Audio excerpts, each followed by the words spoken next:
This video investigates inventory activity for Gatsby Manufacturing Company for the month of October. This is the work in process, sometimes called the goods in process inventory account. It is one of the three that we typically think of when we think of manufacturing accounts. The other one would be your direct materials inventory account, and then the finished goods inventory account. So this inventory account is where a lot of activity is going on. The product is actually in the process, or the materials are actually in the process of becoming a product in this inventory process.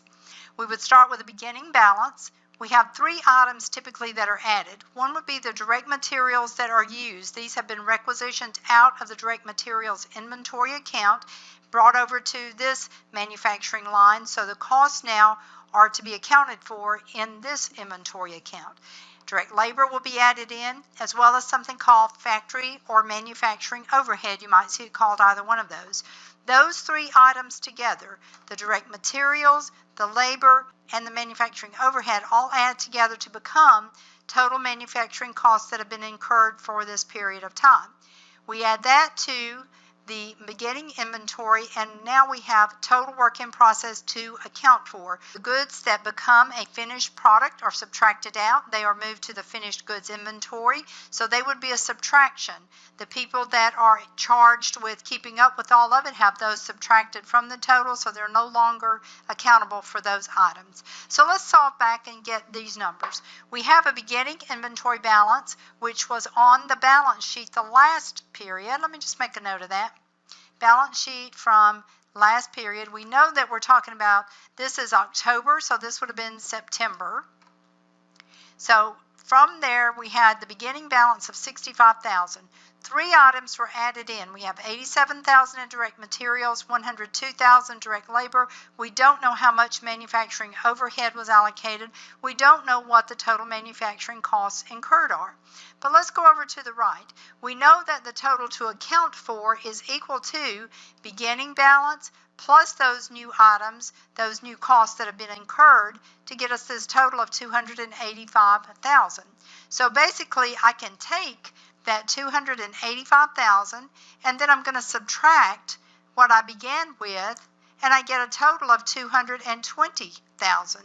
So that means that the total manufacturing costs incurred had to be $220,000 in order for this math to work out correctly. Now that I know that, I can solve for the amount of manufacturing overhead that was applied during this period. So the total, $220,000. From there, I'm going to subtract, I'm just going to put these over, I am going to subtract the direct materials, and I'm going to subtract direct labor. So let me do that.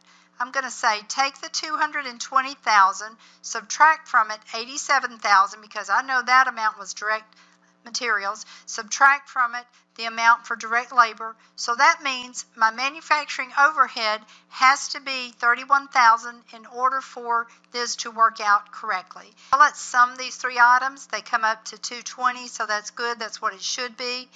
This is correct. Okay, now let's go back to working on our inventory account. So we have beginning balance $65,000.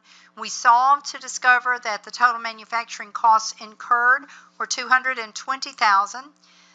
The total to account for, add the two together. Work at the beginning inventory plus the new costs incurred, $285,000. Well, of that, some have been finished. How many? We know that $58,000 is still in the process. So I can take the total that I'm accountable for, subtract what's still left there, and see that $227,000 is how many dollars worth of goods must have been completed this period in order to make this math work out correctly. I'm going to double underline that because we usually do. Remember, this ending inventory will go to the balance sheet for October. Also notice there are no expenses that go to the income statement for this period. They're all assets for the company.